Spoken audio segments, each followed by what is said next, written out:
My name's Philippa Shirtcliffe. I'm the Clinical Policy Lead at Quality Compliance Systems. I've been asked today to talk about how policies and procedures can help support you deliver the basics of care. I think before I start, what I want to say is that we don't have all the answers. We're not here to give you all the answers, but what we want to do is share some of the ideas that we've got, some of the feedback that we get from our users. We have around 40,000 users of our main system. And also some of the experiences that I've had over the last 20 years or so I've had in social care. I think everybody has very different perceptions around what policies and procedures mean and what they should be used for and how they should look. And so I think we're going to, part of the presentation, we're going to explore the perceptions in relation to policies and procedures. We'll look about how you develop person-centred care and the approach to person-centred care. And we'll discuss how policies and procedures support the basics of care in your area. And we're going to workshop that a little bit, so we'll talk about that a bit later on. I've also got something quite exciting to share with you at the end of the presentation, a piece of work that we've been working on for a while now with this conference in mind. So we're quite excited to share something with you at the end. Okay. So one of the things I get from people is when I talk about policy procedures, I'm quite sad. I get very, very excited about policies and procedures, and there's nothing more I like than seeing a nice, well-written policy. And obviously I want people to follow them. But one of the feedbacks I get from people is we only use policies and procedures when things go wrong. So the typical ones people use are things like grievance, disciplinary, and it's the first thing they reach for when things go wrong. Nobody follows them. And often you find that with either newly qualified staff or where the organisation is slightly chaotic and everybody's trying to do their own thing. Sometimes care staff feel they're just written for managers, and that's very much about the language and the style within the documents. They're out of date and they're too difficult to keep up. It's one reason why we exist as an organisation, but it's also very difficult to keep on top of horizon scanning, checking what's out there and making sure that you're ahead of the game constantly. They're not needed, we know what to do. In discussions yesterday, somebody I work with actually heard somebody say that about policies and procedures. We already know what to do, we don't need them, which is a little alarming. And in terms of governance, it's not a good plan to have that you already know everything there is to know. I'd rather do my own thing.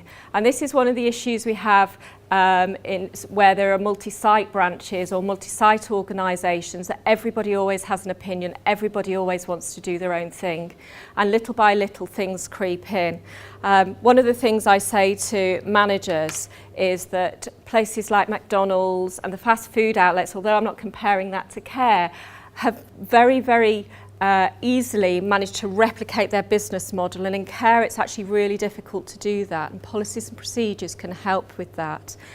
Obviously not create a McDonald's style approach, but it creates an order so that everybody knows what the things that they need to do, when they need to do it and how they need to do it.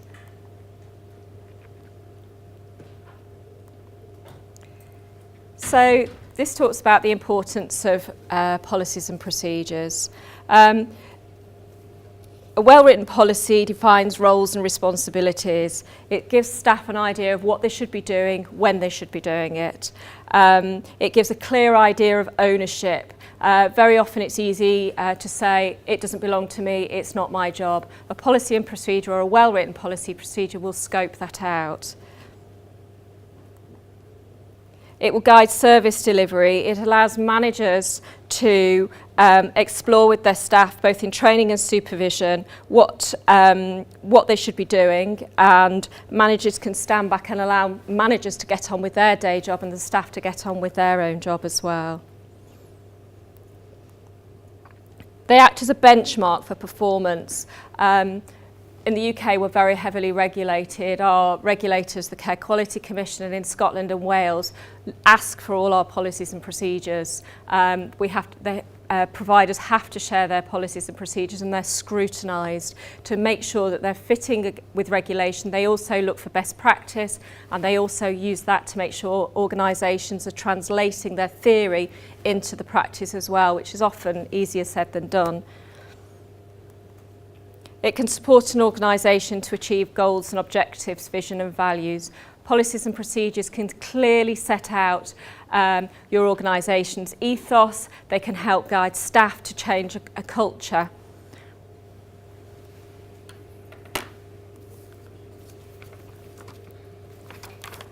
I just thought it's probably worth explaining what we mean by person-centred care, or what I mean by person-centred care.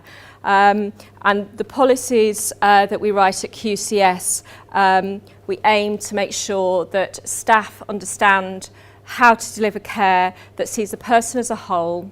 I'm a nurse, and so in nursing we talk about seeing the person as a whole as a holistic approach. Social care, home care doesn't tend to use that kind of language, but what we mean is that the service user or the resident or the patient is at the heart of everything we do. And that involves seeing them as partners, as equal partners in terms of the planning, the development, the monitoring of care to make sure it meets their needs. This means that families should be involved, carers should be involved. It can be quite a difficult concept for some people to grasp.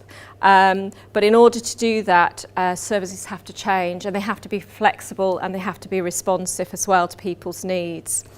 Effective policies and procedures support the delivery of person-centred care.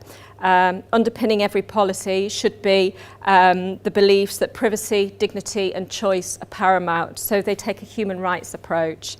It supports organisations' culture and ethos, as I've mentioned before. The switch from task-driven care to enabling and promoting independence can be very difficult. And when we write some of our care plans, we talk about, I want to do this and I want to do that. And I'll give you some examples in a little while when we go on to talk about care planning. And that's a real culture shift from have a wash, get up, have breakfast. And it's very much about the person owning that care plan and it belonging to them. Setting goals and outcomes is an important aspect of person-centred care. It can be difficult for people to understand when they're developing care plans, when they're developing policies, to understand that just because somebody's old or just because they're frail or they have an illness and a disability, it doesn't mean that they shouldn't have goals and aspirations. So one of the questions I get asked is, how do I write goals and outcomes for people who are end of life and receiving end of life care? People who are receiving end-of-life care do have goals, they have aspirations, they have end-of-life wishes, and that should be reflected in whatever we write and whatever we produce in care plans. And one of the things they talk about in nursing is supporting people to have a good death. So it's supporting staff when they're writing. Policy supports staff when you're writing care plans, but also to plan for people's future as well and their needs. Person-centred care should reflect how we are and how we live on a day-to-day basis. We all have good days, we all have bad days. Person-centred care is about responding to those needs and about responding to the change in people on a day-to-day basis. Good care should reflect that. Person-centred care should reflect this in the care and support plans. So I just flick through there.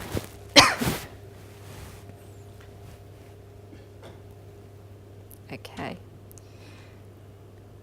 So the policies, we have a lot of policies at QCS. We have around 3,500 in our system. And I often get asked, how many do I need to be compliant? My response is all of them. But that can be absolutely overwhelming, particularly for a new manager. If I was to distill down how many they really needed, if they didn't have any time, and the inspector's coming in tomorrow and they needed to know how many, the absolute basics, I would say around 20. These policies cover the basic aspects of care. They cover things like confidentiality, how you support people who don't have mental capacity, and how you protect people from abuse.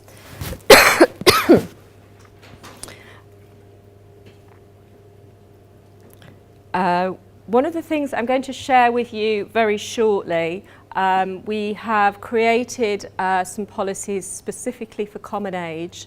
There are 20 policies in a care plan in the document. Our starting point for this was that we should never assume that people know how to deliver basic care. When I first started to look at policies and do some research, in the UK we have an awful lot of work and research for people who are working in health. We have Royal Marsden clinical manuals. There's just stuff everywhere, but there's very little for people who are non-clinicians, and there is an expectation, although we have a very robust framework in terms of training, support and supervision, and it's quite very regulated, there isn't actually that tells somebody how to go back and deliver basic compassionate care, how to wash somebody, how to dress somebody, and there's sometimes an assumption that you know how to do that just because you've cared for your Auntie Nellie or your mum. There should never be an assumption that somebody knows how to deliver good basic care. And so that was our starting point when we started to look at how could we create something that would be a useful tool for people to take away at CommonAge. I will hand those out very shortly. One of the other things I wanted to talk to you before I hand it out is around care planning. Within the documentation is a care plan. It's a very, very basic care plan, but it's the starting point for developing person-centred care plans. So you will see that the language, it collates the information, but the ownership shifts from the organisation, from the provider's perspective, to the individual's perspective. So it's about my health, what I want to tell you about my needs, my activities, and it's very much about I want to get up, I want to get dressed. On a Saturday, I like to listen to Radio 2 and I like to have a cup of tea, but you need to give me my tablets in bed. And for staff writing policies and writing care plans, this can be a really difficult shift to help them to write this. Okay, so the document, as it says on the slides here, is very simple language. There's no UK legislation in it. I have evidenced in some of the documents, particularly around pressure areas, some of the underpinning knowledge. It's all evidence-based, but there's some really useful information around person-centred planning that I felt was useful to share. There's an organisation called Helen Sanderson Associates who's done a huge amount of work. They're a social enterprise group. And they've done a lot of work. It started out with people with learning disabilities. They do amazing cartoons and they do one-page care plans, and her work is excellent. There's also some tables and some charts in there, and I've referenced again things like the Waterloo score, which is a way of assessing people's pressure areas. Traditionally, when we write policies, we separate policies and procedures out. In this document, we've embedded it as one. Sometimes it's very confusing for people, particularly when they're not used to working with policies and procedures, or they want it as an easy reference. So we've embedded the policy and the procedure in one document, and most of them are no more than 1 or 2 pages long. And as I say, they're evidence-based as well. The care plan should be an accessible record of the conversation. The document allows members of staff to record that conversation. Again, we talked about ownership and the use of the word I. The care plan contains baseline assessments, so it's got areas to record falls, it's got areas to record about pressure areas. It's also got areas to record about mental capacity as well, and that's really important to consider when thinking about things like medication and the delivery of care for staff as well. Goals and outcomes and making it happen, and important to and important for, and they're a really key aspect of person-centred care and quite a cultural shift as well. So it's thinking about what's important to somebody and what's important for somebody. Traditionally, care was about receiving the care that a provider thought you needed, rather than the care that you actually felt that you wanted as an individual. And person-centred care should be what's important to somebody and what's important for. And sometimes people, when they're drawing up a care plan, may ask to do things or suggest that they want to do things that we might consider as risky. And when you write a person-centred care plan, it's about allowing people to make those choices and take those risks, but do it in a structured way so that they feel that they're enabled and empowered. And again, the decisions, we've talked about is the end of life decisions, wishes in terms of do not resuscitate, or wishes around how their family, how they share information with others.